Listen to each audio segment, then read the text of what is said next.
প্রিয় দেশবাসী, রাষ্ট্র এবং সরকারের বিদ্যমান বিধি ব্যবস্থা নিয়ে তরুণদের মনে অনেক প্রশ্ন রয়েছে এবং আমরা মনে করি এই প্রশ্নগুলো থাকাটাই স্বাভাবিক। 2009 সাল থেকে এ পর্যন্ত ভোটার তালিকায় প্রায় 3.5 কোটি ভোটার যুক্ত হয়েছে। তারা ভোটার হলেও আজ পর্যন্ত তারা একটি জাতীয় নির্বাচন কিংবা স্থানীয় নির্বাচনে ভোট দিতে পারেনি। তারা পারেনি নিজেদের পছন্দের প্রার্থীকে ভোট দিয়ে জনপ্রতিনিধি নির্বাচিত করতে, অথবা ইচ্ছা থাকলেও তারা কেউ নিজেরাও জনপ্রতিনিধি নির্বাচিত হবার সুযোগ পায়নি।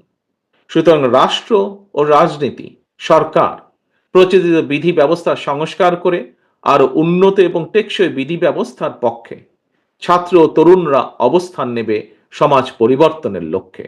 দেশের তরুণ জনগোষ্ঠী ভূমিকা রাখবে, এটিই স্বাভাবিক, এটিই তারুণ্যের ধর্ম। দেশে প্রয়োজনে আরো নতুন রাজনৈতিক দলের উত্থান ঘটবে, এটিই গণতান্ত্রিক রীতি। এ নিয়ে বিচলিত হবার কোনোই কিছু নেই। রাষ্ট্র ও রাজনীতির প্রয়োজনে বিএনপি সকল গণতান্ত্রিক উদ্যোগকে স্বাগত জানায়।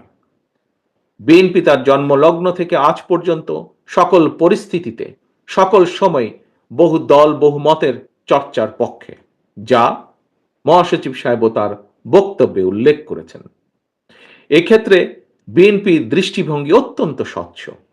জনগণ কোনো রাজনৈতিক দলকে গ্রহণ করবে কিংবা বর্জন করবে, নির্বাচনের মাধ্যমে সেই রায় দেবে জনগণের আদালত। তবে যারা জনগণের আদালতের রায়ের মুখোমুখি হতে ভয় পায় কিংবা যাদের ভিন্ন কোনো উদ্দেশ্য রয়েছে, তারাই নির্বাচন অনুষ্ঠান নিয়ে নানা রকম বিভ্রান্তি সৃষ্টি করে। গণতান্ত্রিক আমি জনগণের প্রতি আহ্বান, আপনারা ধৈর্য হারাবেন না। নির্বাচনের জন্য মানসিক প্রস্তুতি নিতে থাকুন। নির্বাচন কমিশন তাদের উপর অর্পিত দায়িত্ব যথারীতি পালন করবে, এ বিশ্বাস রাখুন।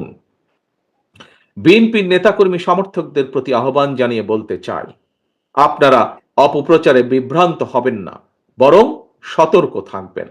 নিজেরা এমন কোনো কাজে সম্পৃক্ত হবেন না যাতে কেউ অপপ্রচারের সুযোগ পায়।